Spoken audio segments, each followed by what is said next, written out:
out under her beam an ivory miniature. Francis, with eagerness, examined it first, then she gave it to me, still, however, pushing her little face close to mine, and seeking in my eyes what I thought of the portrait. I thought it represented a very handsome and very individual-looking female face, with, as he had once said, straight and harmonious features. It was dark, the hair, raven black, swept not only from the brow, but from the temples, seemed thrust away carelessly, as if such beauty dispensed with, nay, despised arrangement. The Italian eye looked straight into you, and an independent, determined eye it was. The mouth was as firm as fine, the chin ditto. On the back of the miniature was gilded Lucia. That is a real head, was my conclusion. Hunsden smiled. I think so, he replied. All was real in Lucia. And she was somebody you would have liked to marry, but could not.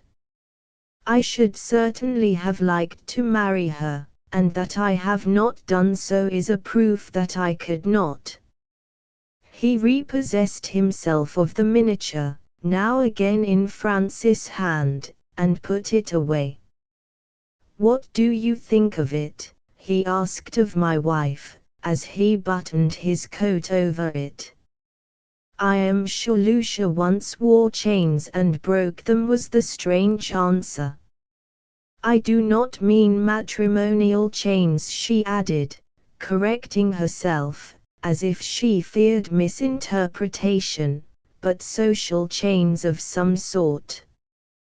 The face is that of one who has made an effort, and a successful and triumphant effort, to wrest some vigorous and valued faculty from insupportable constraint, and when Lucia's faculty got free, I am certain it spread wide pinions and carried her higher than. She hesitated. Than what? Demanded Hunsden. Than les convenances permitted you to follow. I think you grow spiteful, impertinent. Lucia has trodden the stage, continued Francis. You never seriously thought of marrying her. You admired her originality, her fearlessness, her energy of body and mind. You delighted in her talent, whatever that was, whether song, dance, or dramatic representation. You worshipped her beauty, which was of the sort after your own heart, but I am sure she filled a sphere from whence you would never have thought of taking a wife. Ingenious, remarked Hunsden, whether true or not is another question. Meantime, don't you feel your little lamp of a spirit wax very pale, beside such a girandole as Lucia's? Yes. Candid, at least, and the professor will soon be dissatisfied with the dim light you give. Will you, monsieur? My sight was always too weak to endure a blaze, Francis, and we had now reached the wicket. I said, a few pages back, that this is a sweet summer evening. It is. There has been a series of lovely days, and this is the loveliest. The hay is just carried from my fields, its perfume still lingers in the air. Francis proposed to me, an hour or two since, to take tea out on the lawn. I see the round table, loaded with china, placed under a certain beech. Hunsden is expected, nay, I hear he is come. There is his voice, laying down the law on some point with authority. That of Francis replies, she opposes him of course. They are disputing about Victor, of whom Hunsden affirms that his mother is making a milksop. Mrs. Crimsworth retaliates. Better 1,000 times he should be a milksop than what he, Hunsden, calls a fine lad, and moreover she says that if Hunsden were to become a fixture in the neighborhood, and were not a mere comet, coming and going, no one knows how, when, where, or why, she should be quite uneasy till she had got Victor away to a school at least 100 miles off, for that with his mutinous maxims and unpractical dogmas, he would ruin a score of children. I have a word to say of Victor ere I shut this manuscript in my desk, but it must be a brief one, for I hear the tinkle of silver on porcelain. Victor is as little of a pretty child as I am of a handsome man, or his mother of a fine woman. He is pale and spare, with large eyes, as dark as those of Francis, and as deeply set as mine. His shape is symmetrical enough, but slight. His health is good. I never saw a child smile less than he does, nor one who knits such a formidable brow when sitting over a book that interests him, or while listening to tales of adventure, peril, or wonder, narrated by his mother, Hunsden, or myself. But though still, he is not unhappy, though serious, not morose, he has a susceptibility to pleasurable sensations almost too keen, for it amounts to enthusiasm. He learned to read in the old-fashioned way out of a spelling book at his mother's knee, and as he got on without driving by that method, she thought it unnecessary to buy him ivory letters, or to try any of the other inducements to learning now deemed indispensable. When he could read, he became a glutton of books, and is so still. His toys have been few, and he has never wanted more. For those he possesses, he seems to have contracted a partiality amounting to affection. This feeling, directed towards one or two living animals of the house, strengthens almost to a passion. Mr. Hunsden gave him a mastiff cub, which he called York, after the donor. It grew to a superb dog, whose fierceness, however, was much modified by the companionship and caresses of its young master. He would go nowhere, do nothing without York. York lay at his feet while he learned his lessons, played with him in the garden, walked with him in the lane and wood, sat near his chair at meals, was fed always by his own hand, was the first thing he sought in the morning, the last he left at night. York accompanied Mr. Hunsden one day to X, and was bitten in the street by a dog in a rabid state. As soon as Hunsden had brought him home, and had informed me of the circumstance, I went into the yard and shot him where he lay licking his wound. He was dead in an instant. He had not seen me level the gun. I stood behind him. I had scarcely been 10 minutes in the house, when my ear was struck with sounds of anguish. I repaired to the yard once more, for they proceeded thence. Victor was kneeling beside his dead mastiff, bent over it, embracing its bull-like neck, and lost in a passion of the wildest woe. He saw me. "Oh, Papa, I'll never forgive you. I'll never forgive you," was his exclamation. "You shot York, I saw it from the window. I never believed you could be so cruel. I can love you no more." I had much ado to explain to him, with a steady voice, the stern necessity of the deed. He still, with that inconsolable and bitter accent which I cannot render, but which pierced my heart, repeated, he might have been cured. You should have tried. You should have burnt the wound with a hot iron, or covered it with caustic. You gave no time, and now it is too late. He is dead." He sank fairly down on the senseless carcass. I waited patiently a long while, till his grief had somewhat exhausted him, and then I lifted him in my arms and carried him to his mother, sure that she would comfort him best. She had witnessed the whole scene from a window. She would not come out for fear of increasing my difficulties by her emotion, but she was ready now to receive him. She took him to her kind heart, and onto her gentle lap, consoled him but with her lips, her eyes, her soft embrace, for some time, and then, when his sobs diminished, told him that York had felt no pain in dying, and that if he had been left to expire naturally, his end would have been most horrible. Above all, she told him that I was not cruel, for that idea seemed to give exquisite pain to poor Victor, that it was my affection for York and him which had made me act so, and that I was now almost heartbroken to see him weep thus bitterly.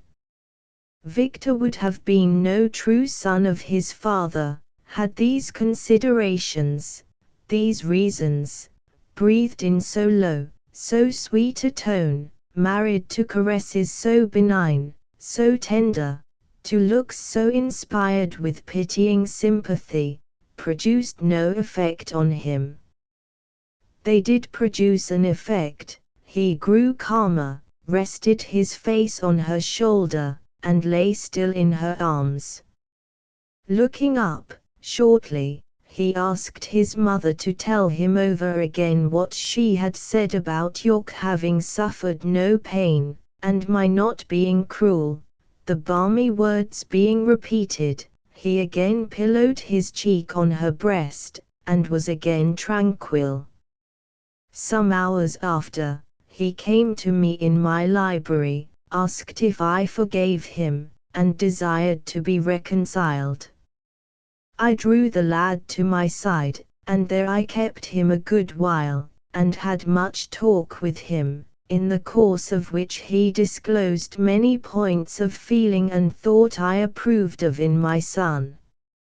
I found, it is true, few elements of the good fellow or the fine fellow in him, scant sparkles of the spirit which loves to flash over the wine cup, or which kindles the passions to a destroying fire, but I saw in the soil of his heart healthy and swelling germs of compassion, affection, fidelity.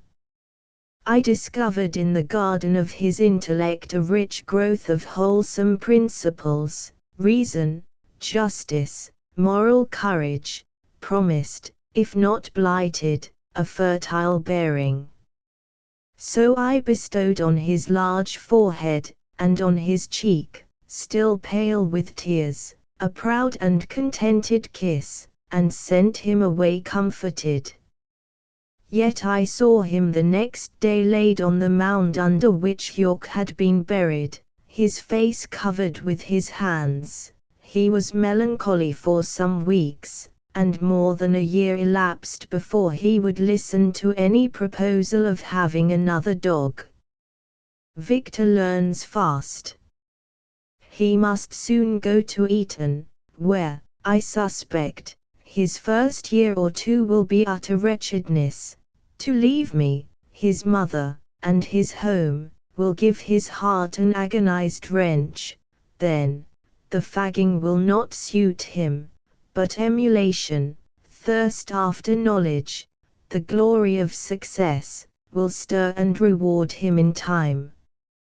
Meantime, I feel in myself a strong repugnance to fix the hour which will uproot my sole olive branch, and transplant it far from me, and, when I speak to Francis on the subject, I am heard with a kind of patient pain, as though I alluded to some fearful operation, at which her nature shudders, but from which her fortitude will not permit her to recoil. The step must, however, be taken, and it shall be, for, though Frances will not make a milksop of her son, she will accustom him to a style of treatment, a forbearance, a congenial tenderness, he will meet with from none else. She sees, as I also see, a something in Victor's temper, a kind of electrical ardor and power, which emits, now and then, ominous sparks. Hunsden calls it his spirit, and says it should not be curbed. I call it the leaven of the offending Adam, and consider that it should be, if not whipped out of him, at least soundly disciplined, and that he will be cheap of any amount of either bodily or mental suffering which will ground him radically in the art of self-control. Frances gives this something in her son's marked character no name, but when it appears in the grinding of his teeth, in the glittering of his eye, in the fierce revolt of feeling against disappointment, mischance, sudden sorrow, or supposed injustice, she folds him to her breast, or takes him to walk with her alone in the wood. Then she reasons with him like any philosopher, and to reason Victor is ever accessible. Then she looks at him with eyes of love, and by love Victor can be infallibly subjugated. But will reason or love be the weapons with which in future the world will meet his violence? Oh, no. For that flash in his black eye, for that cloud on his bony brow, for that compression of his statuesque lips, the lad will some day get blows instead of blandishments, kicks instead of kisses. Then for the fit of mute fury which will sicken his body and madden his soul, then for the ordeal of merited and salutary suffering, out of which he will come, I trust, a wiser and a better man. I see him now, he stands by Hunsden, who is seated on the lawn under the beech. Hunsden's hand rests on the boy's collar, and he is instilling God knows what principles into his ear. Victor looks well just now, for he listens with a sort of smiling interest. He never looks so like his mother as when he smiles. Pity the sunshine breaks out so rarely. Victor has a preference for Hunsden, full as strong as I deem desirable, being considerably more potent, decided, and indiscriminating, than any I ever entertained for that personage myself. Frances, too, regards it with a sort of unexpressed anxiety, while her son leans on Hunsden's knee, or rests against his shoulder. She roves with restless movement round, like a dove guarding its young from a hovering hawk. She says she wishes Hunsden had children of his own, for then he would better know the danger of inciting their pride and indulging their foibles. Frances approaches my library window, puts aside the honeysuckle which half covers it, and tells me tea is ready. Seeing that I continue busy, she enters the room, comes near me quietly, and puts her hand on my shoulder. Monsieur est trop appliqué. I shall soon have done. She draws a chair near, and sits down to wait till I have finished. Her presence is as pleasant to my mind as the perfume of the fresh hay and spicy flowers, as the glow of the westering sun, as the repose of the midsummer eve are to my senses. But Hunsden comes, I hear his step, and there he is, bending through the lattice, from which he has thrust away the woodbine with unsparing hand, disturbing 2 bees and a butterfly. Crimsworth. I say, Crimsworth. Take that pen out of his hand, mistress, and make him lift up his head. Well, Hunsden. I hear you. I was at X yesterday. Your brother Ned is getting richer than Croesus by railway speculations. They call him in the Peace Hall a stag of 10, and I have heard from Brown M. and Madame Vanden Houten and Jean-Baptiste talk of coming to see you next month. He mentions the Pelots too. He says their domestic harmony is not the finest in the world, but in business they are doing on any pumio, which circumstance he concludes will be a sufficient consolation to both for any little crosses in the affections. Why don't you invite the Pelots to Shire, Crimsworth? I should so like to see your first flame, Zoraide. Mistress, don't be jealous, but he loved that lady to distraction, I know it for a fact. Brown says she weighs 12 stones now. You see what you've lost, Mr. Professor. Now, Monsieur and Madame, if you don't come to tea, Victor and I will begin without you. Papa, come. Asterisk asterisk asterisk end of the Project Gutenberg ebook. The Professor asterisk asterisk asterisk updated editions will replace the previous one, the old editions will be renamed. Creating the works from print editions not protected by U.S. copyright law means that no one owns a United States copyright in these works, so the Foundation and you can copy and distribute it in the United States without permission and without paying copyright royalties. Special rules, set forth in the general terms of use part of this license, apply to copying and distributing Project Gutenberg trademark symbol electronic works to protect the Project Gutenberg trademark symbol concept and trademark. Project Gutenberg is a registered trademark, and may not be used if you charge for an ebook, except by following the terms of the trademark license, including paying royalties for use of the Project Gutenberg trademark. If you do not charge anything for copies of this ebook, complying with the trademark license is very easy. You may use this ebook for nearly any purpose, such as creation of derivative works, reports, performances and research.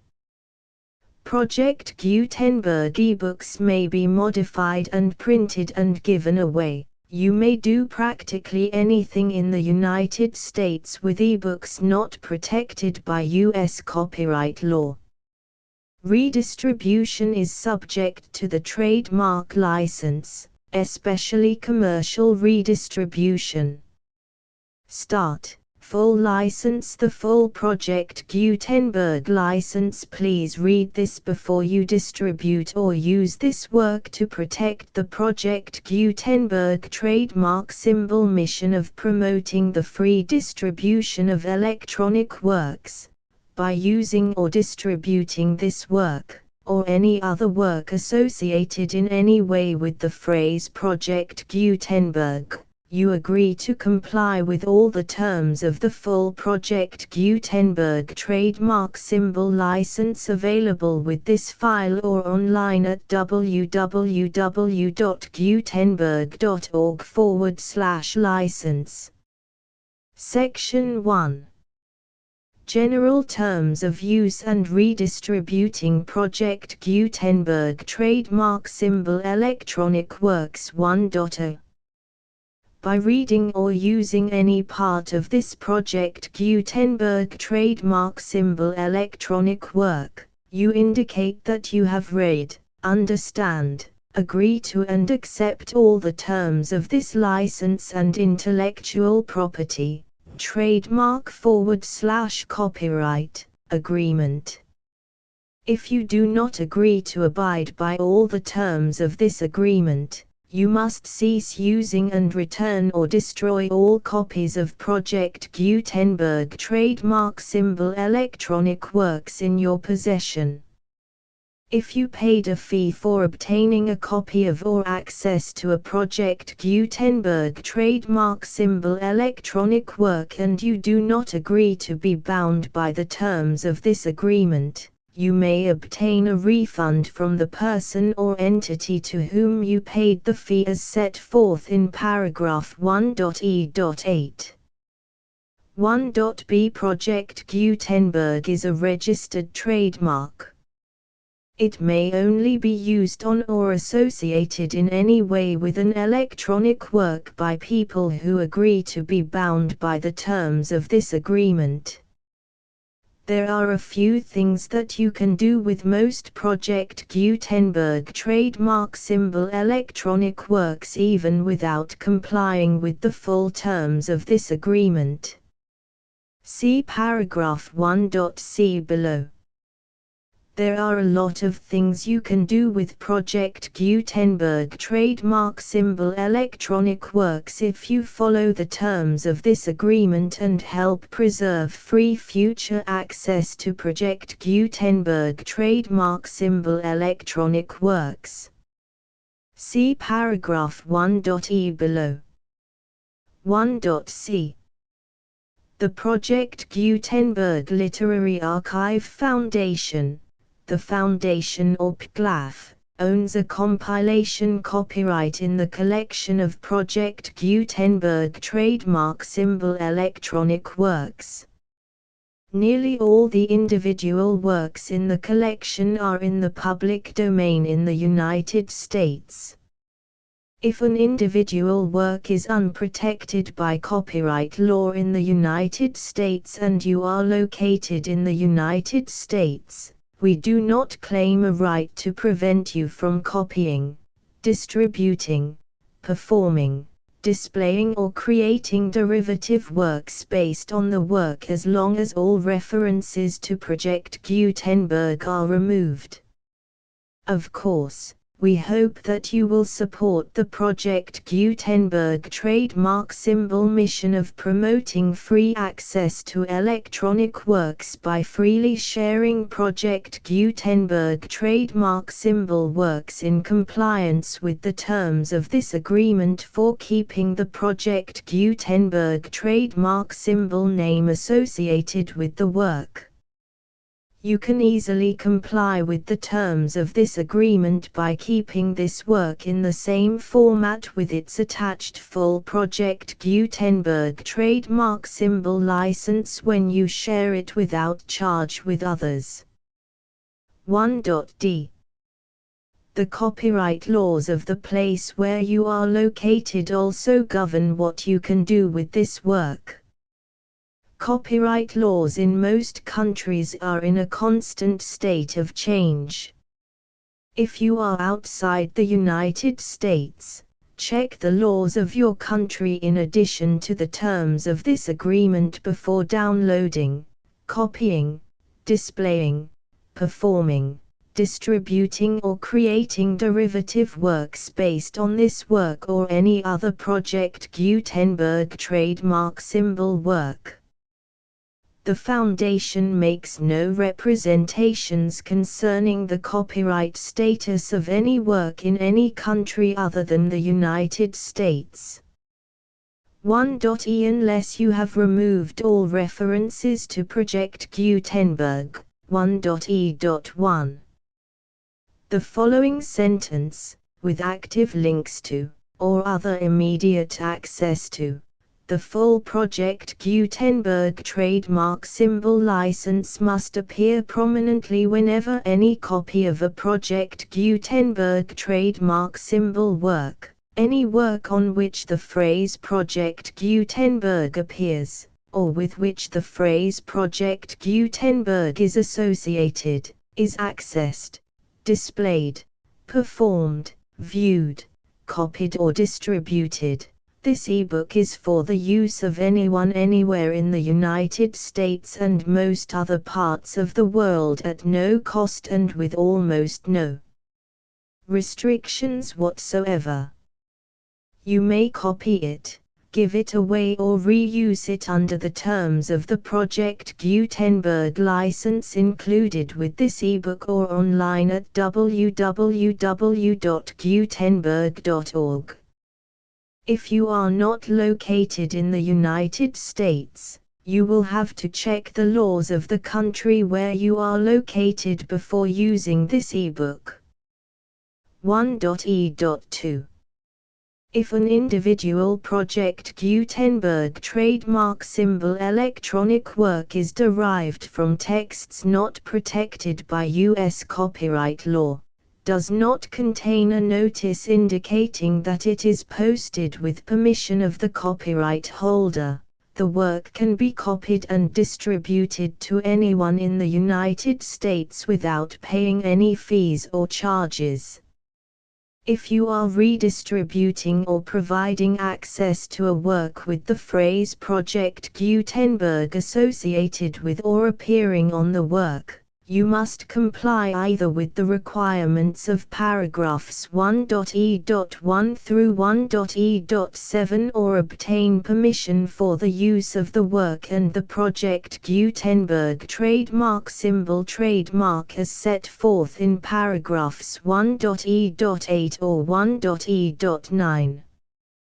1.e.3 If an individual Project Gutenberg trademark symbol electronic work is posted with the permission of the copyright holder, your use and distribution must comply with both paragraphs 1.e.1 through 1.e.7 and any additional terms imposed by the copyright holder.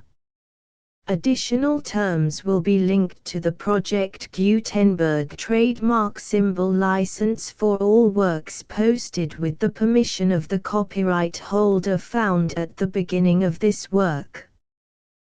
1.e.4 Do not unlink or detach or remove the full Project Gutenberg trademark symbol license terms from this work, or any files containing a part of this work or any other work associated with Project Gutenberg trademark symbol. 1.e.5 Do not copy, display, perform, distribute or redistribute this electronic work, or any part of this electronic work, without prominently displaying the sentence set forth in paragraph 1.e.1 with active links or immediate access to the full terms of the Project Gutenberg trademark symbol license. 1.e.6 You may convert to and distribute this work in any binary, compressed, marked up, non-proprietary or proprietary form, including any word processing or hypertext form.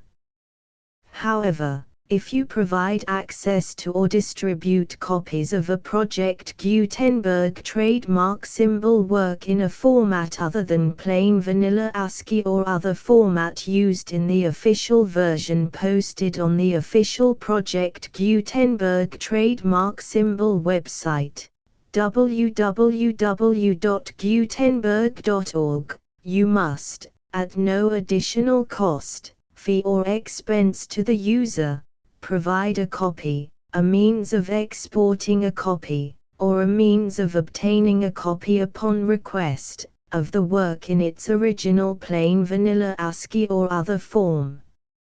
Any alternate format must include the full Project Gutenberg trademark symbol license as specified in paragraph 1.e.1. 1.e.7 Do not charge a fee for access to, viewing, displaying, performing, copying or distributing any Project Gutenberg trademark symbol works unless you comply with paragraph 1.e.8 or 1.e.9. 1.e.8. You may charge a reasonable fee for copies of or providing access to or distributing Project Gutenberg trademark symbol electronic works provided that you pay a royalty fee of 20% of the gross profits you derive from the use of Project Gutenberg trademark symbol works calculated using the method you already use to calculate your applicable taxes. The fee is owed to the owner of the Project Gutenberg trademark symbol trademark, but he has agreed to donate royalties under this paragraph to the Project Gutenberg Literary Archive Foundation. Royalty payments must be paid within 60 days following each date on which you prepare, or are legally required to prepare, your periodic tax returns.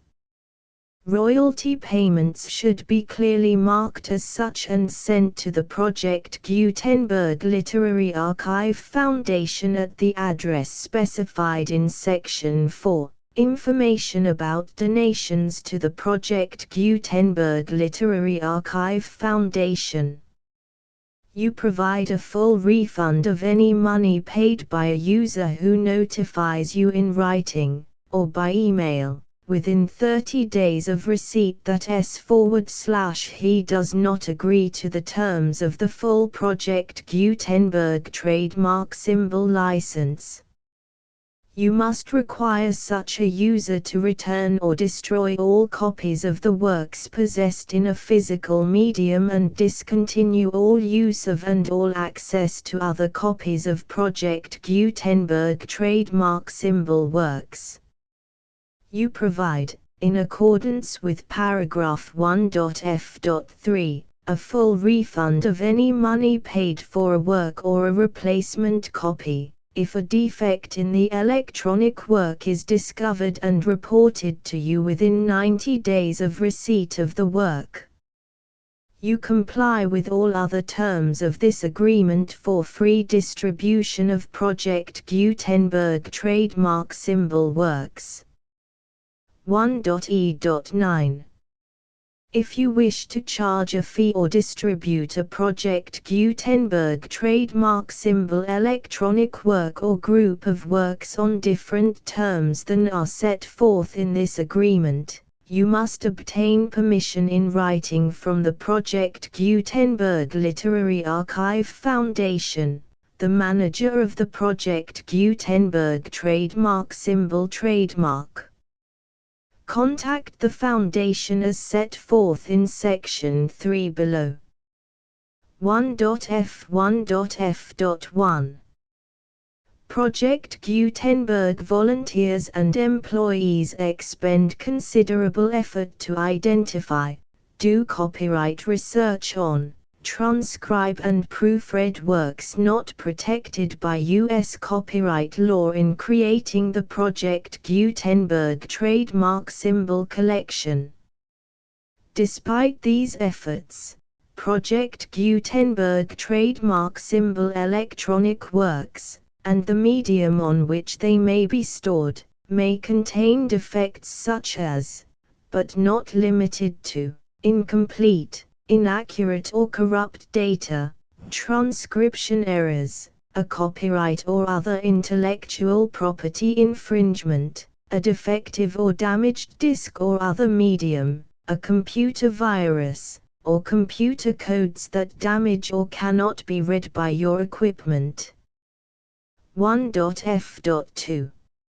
Limited warranty, disclaimer of damages, except for the right of replacement or refund described in paragraph 1.f.3, the Project Gutenberg Literary Archive Foundation, the owner of the Project Gutenberg trademark symbol trademark, and any other party distributing a Project Gutenberg trademark symbol electronic work under this agreement, disclaim all liability to you for damages, costs and expenses, including legal fees.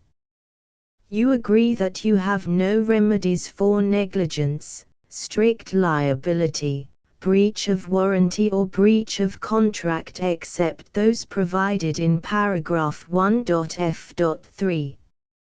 You agree that the foundation, the trademark owner, and any distributor under this agreement will not be liable to you for actual, direct, indirect, consequential, punitive or incidental damages even if you give notice of the possibility of such damage.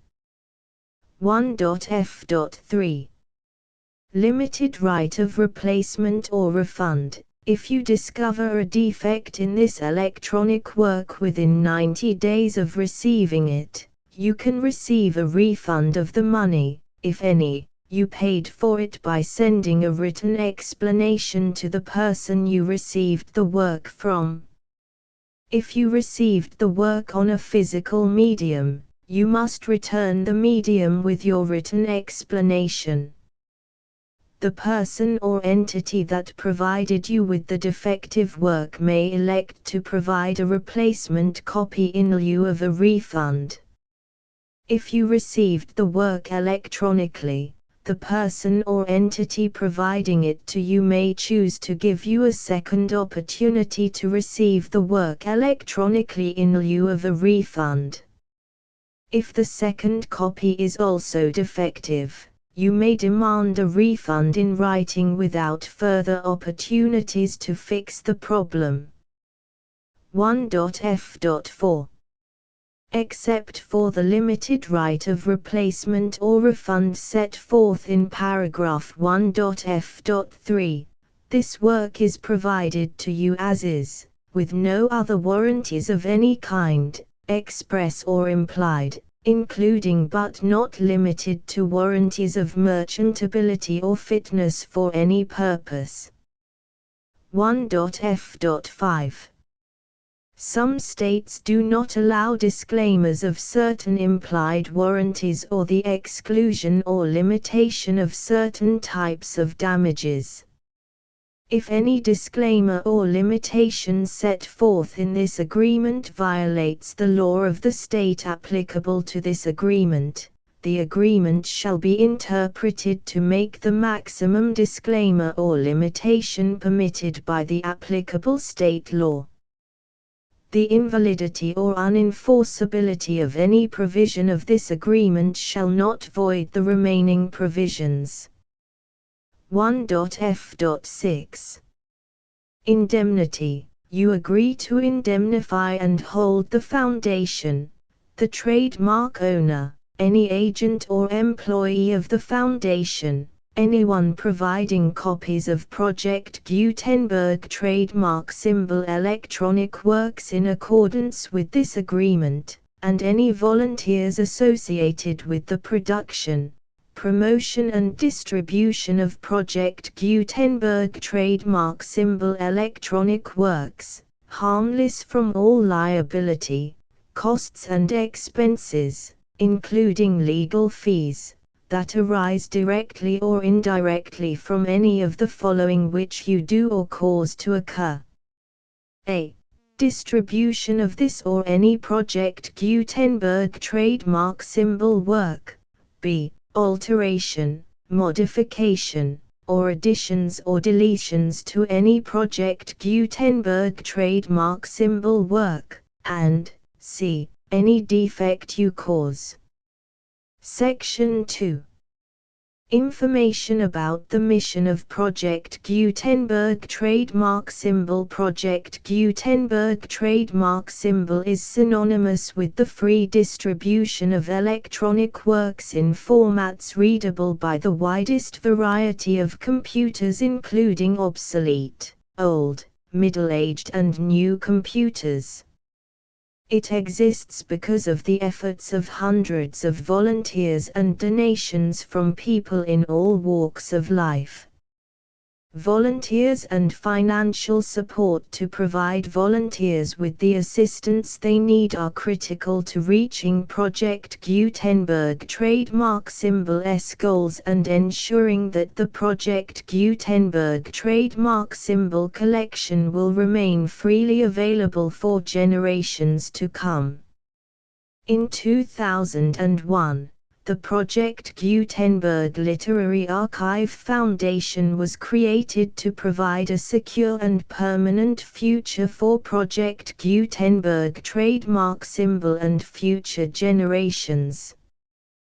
To learn more about the Project Gutenberg Literary Archive Foundation and how your efforts and donations can help, see sections 3 and 4 and the Foundation information page at www.gutenberg.org. Section 3. Information about the Project Gutenberg Literary Archive Foundation. The Project Gutenberg Literary Archive Foundation is a non-profit 501(c)(3) educational corporation organized under the laws of the state of Mississippi and granted tax-exempt status by the Internal Revenue Service. The Foundation's IN or Federal Tax Identification Number is 64-6221541. Contributions to the Project Gutenberg Literary Archive Foundation are tax-deductible to the full extent permitted by U.S. federal laws and your state's laws. The Foundation's business office is located at 809 North 1500 West, Salt Lake City, UT 84116. 801-596-1887. Email contact links and up-to-date contact information can be found at the Foundation's website and official page at www.gutenberg.org/contact section 4. Information about donations to the Project Gutenberg Literary Archive Foundation. Project Gutenberg trademark symbol depends upon and cannot survive without widespread public support and donations to carry out its mission of increasing the number of public domain and licensed works that can be freely distributed in machine-readable form accessible by the widest array of equipment including outdated equipment. Many small donations, $1 to $5,000, are particularly important to maintaining tax-exempt status with the IRS. The Foundation is committed to complying with the laws regulating charities and charitable donations in all 50 states of the United States. Compliance requirements are not uniform and it takes a considerable effort, much paperwork and many fees to meet and keep up with these requirements. We do not solicit donations in locations where we have not received written confirmation of compliance. To send donations or determine the status of compliance for any particular state, visit www.gutenberg.org/donate. While we cannot and do not solicit contributions from states where we have not met the solicitation requirements, we know of no prohibition against accepting unsolicited donations from donors in such states who approach us with offers to donate. International donations are gratefully accepted, but we cannot make any statements concerning tax treatment of donations received from outside the United States. U.S. laws alone swamp our small staff. Please check the Project Gutenberg web pages for current donation methods and addresses. Donations are accepted in a number of other ways, including checks, online payments and credit card donations. To donate, please visit www.gutenberg.org/donate. Section 5. General information about Project Gutenberg Trademark Symbol Electronic Works. Professor Michael S. Hart was the originator of the Project Gutenberg trademark symbol concept of a library of electronic works that could be freely shared with anyone.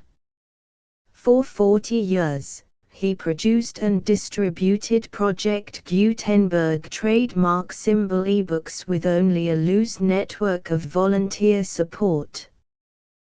Project Gutenberg trademark symbol ebooks are often created from several printed editions, all of which are confirmed as not protected by copyright in the US unless a copyright notice is included. Thus, we do not necessarily keep ebooks in compliance with any particular paper edition. Most people start at our website, which has the main PG search facility, www.gutenberg.org. This website includes information about Project Gutenberg trademark symbol, including how to make donations to the Project Gutenberg Literary Archive Foundation, how to help produce our new ebooks, and how to subscribe to our email newsletter to hear about new ebooks.